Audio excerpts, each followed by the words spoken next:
Welcome to this rapid revision session looking at support for the Vietnam War. It could be argued that opposition to the Vietnam War is more famous and often had a bigger impact on popular culture that has lived on to this day, but support for the Vietnam War is incredibly significant and arguably even more widespread.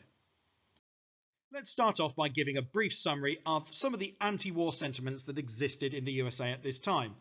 Some anti-war sentiment was focused on the following statements. These aren't quotes, but they're just there to give you an idea of what people believed. The draft is not fair. That was especially believed by young people.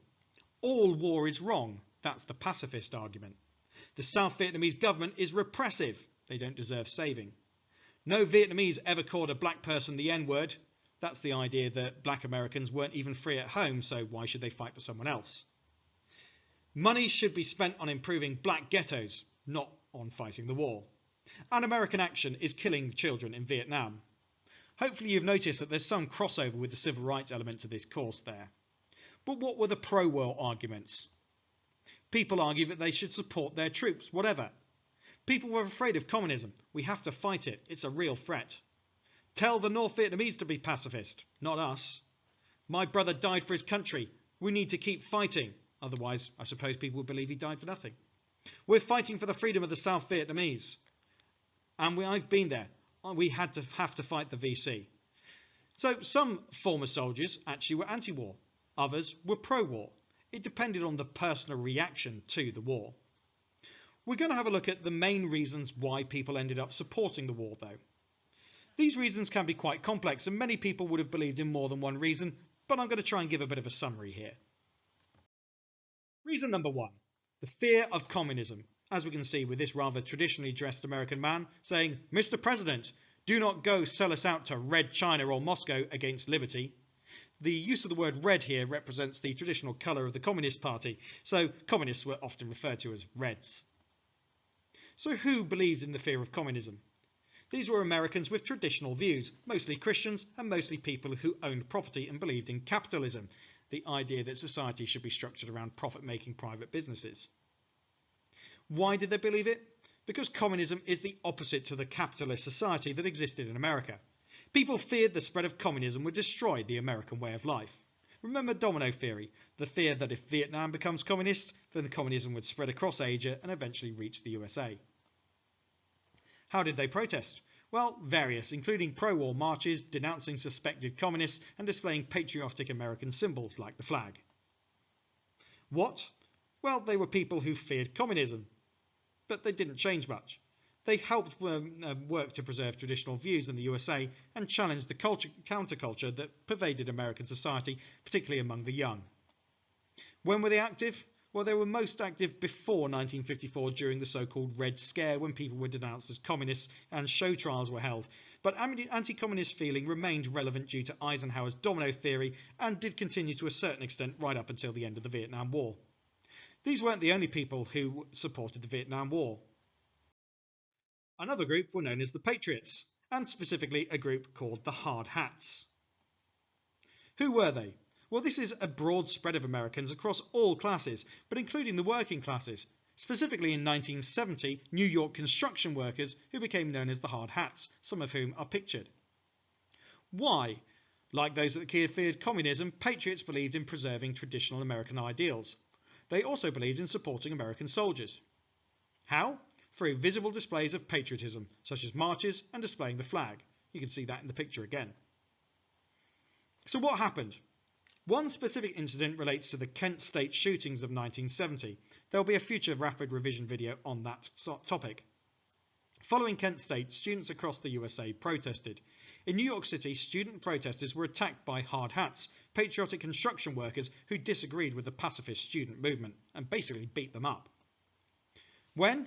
Well, they were active throughout the war, but became more prominent as the anti-war movement grew, and so they grew in reaction to it. And like I say, in particular, consider the hard hat movement specific to 1970.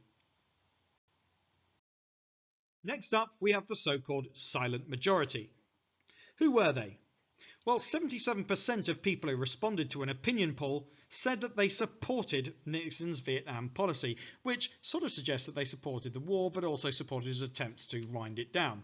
So how many of these people actually supported the war is more hard to tell. Why were they referred to as the silent majority? Nixon decided to respond to the growing anti-war movement by calling on the silent majority of Americans who supported the war to speak out. He was arguing that the protesters might have been noisy and might have grabbed the headlines, but actually the majority of Americans who weren't speaking out actually agreed with the war.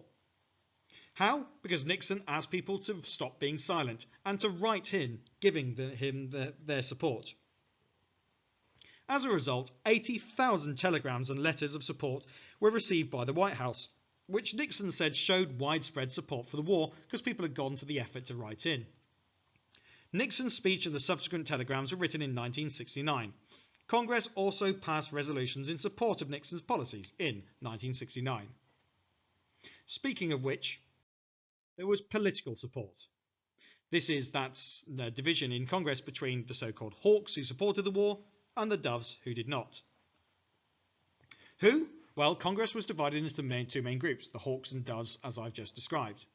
Why? Because politicians wanted to win votes ultimately, and supporting the war was one way of doing this. How? Because the hawks in the Democratic Party supported Johnson over the Gulf of Tonkin incident in 1964, and likewise Nixon's Republicans supported his policy of Vietnamization after his presidency. What did they do? Well, the hawks in Congress put pressure on the presidents to continue the war. No politicians wanted the USA to fail in Vietnam and look weak to the rest of the world during the Cold War when they were facing up against the Russians. And this political support existed throughout the war, but crucial moments include the 1964 Gulf of Tonkin incident and Nixon's election in 1968 and subsequent resolutions in 1969. Regardless of historians' interpretations of how widespread support for the Vietnam War was, whether it was in the majority throughout the war or whether it was simply declining, these are the final points. Support for the Vietnam War existed throughout the conflict. Support arguably remained strong throughout, though as the war dragged on, US appetite to continue ebbed away, even if people were supporting troops. Some people supported it because they feared communism and its spread. Some supported the war for patriotic reasons, backing their country and its soldiers. And President Nixon argued that opponents were noisy but outnumbered by a silent majority of Americans who supported the war. What do you think though? Maybe you could let me know in the comments below. Political supporters of the war were known as hawks, and they had different views to the doves, who would prefer to see peace. That's the end of this rapid revision video. I hope it's been useful to you, and if it has, like the video and please subscribe to the channel for more of the same. If there's another topic that you're desperate for me to do a rapid revision video on, pop it in the comments below, and who knows, maybe I'll be able to do just that. Thanks very much, and goodbye.